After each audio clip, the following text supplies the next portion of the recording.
Okay, so you said you're a friend of Donald Trump. And do you agree with his economical policies? Because now I don't want to talk about Donald Trump. You can go talk about whatever you want to talk about. I want to talk about what I know about. Well, it's supposed to be an interview. And I'm trying to give a little context to my viewers. I don't want to talk about Donald Trump. Okay. What would you like to talk about? I just told you, money and debt. Money and debt, Money, debt, and taxes, because that's what money is. Okay. And the person has been told to go to school, get a job, and work hard. You're going to pay taxes. Why? Because you work for money. So the question, well, how does a person not work for money and pay no taxes? So I was trying to give a little context to my viewers. Romanians don't understand so much about capitalism. And from what I'm reading and what I'm learning, most of Americans also, they shift from understanding capitalism as freedom to thinking of it as in a bad way. What should the people understand about this way of living? Because we cannot all be entrepreneurs. Some people need to get some jobs. Or should we all try and look at how we can change our lives in the way you show it in your books and your keynotes? It's up to the person. It's up to the person. It's a free choice.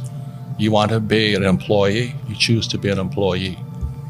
You want to be an entrepreneur, you choose to be an entrepreneur, but you've got to study. They're two different people. What you have to study is different.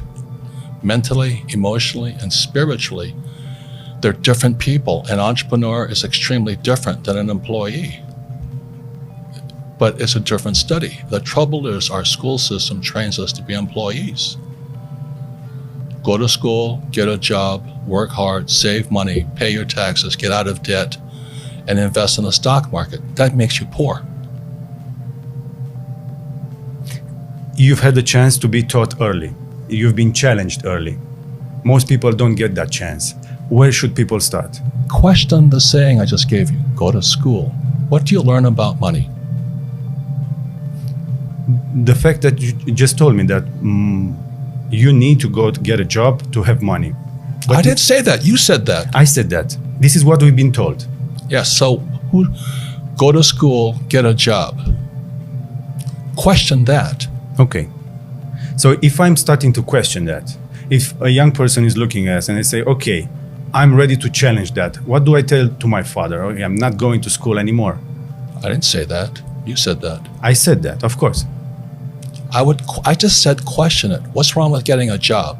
I went through a job to understand how the system works, but I'm not sure if it works to anyone. What's your opinion on that? I thought you read Rich Dad, Poor Dad. Of course, but not everyone has done so. So I was trying to... And what is lesson number 1 in Rich Dad, Poor Dad? Rich people don't work for money. And so when your school system says you get a job, what are you doing? You become a slave. You work for money. Exactly. And what's wrong with working for money? That it makes you come back to work and you become a slave. You pay taxes. And you pay taxes, of course. And then they tell you to save money. Why would you save money when they're printing money? Everybody's printing money now. Why would you save money when they're printing money? I know you don't save money. You're building businesses. Why would you save money when they're printing money? Because you didn't, I don't know. Because that's what you've been told to do. Of course. So question that. You see, if you cannot think, I cannot help you. I questioned all that. Why would I save money when they print money? That's what happened in 1971 when President Nixon took the dollar off the gold standard. They can print as much as they like. Then they tell you, so that you go to school, you get a job, you become an employee. You pay taxes because you're working for money. Then they tell you to save money. Do you know why they tell you to save money? I don't know. Because the system of banking, it's nothing to do with communism or capitalism. It's the banks run the world. the rich run the world. They don't care if you're communist or capitalist. So when you save, so let's say you save $1 US or €1, 1 yen, the banking system can lend out 10. So the entire system is called the fractional reserve system. The fractional reserve system is also printing money. And then they tell you to save money. So they want you to save money so they can lend out your money 10 times. So your dollar became worthless 10 times over. And then they used to pay you 10% interest on your money. Now it's at best 1%. And they're still lending it out 10 times. So that's why you don't save money, is because your money is becoming worth less and less and less and less and less. The banks are getting richer and richer and richer. Then they tax you on that interest they pay you. That 1% interest, if they pay you that much. Japan is 0. And the Japanese are so stupid, they still save money. We also have 0. Yeah, and they still save money. How stupid is that? So that's what I would question. So how come that happens? Now, if I borrow money, guess what? Do I pay taxes on debt? I guess no. Why is that?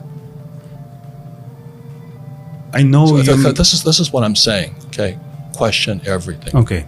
So when they lend out money, that's how money is created. Money is debt. How do you store value then? Because we all work and we have, let's say, a lifespan of when we are productive, and then comes retirement, and you retired early. Because I don't follow the go to school, get a job, work hard, save. See, that's hypnosis.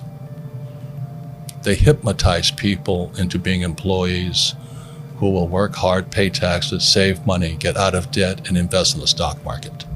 Until you question those sayings, those words, you'll be a poor person. So when they lend out them, why is debt tax-free? I don't know.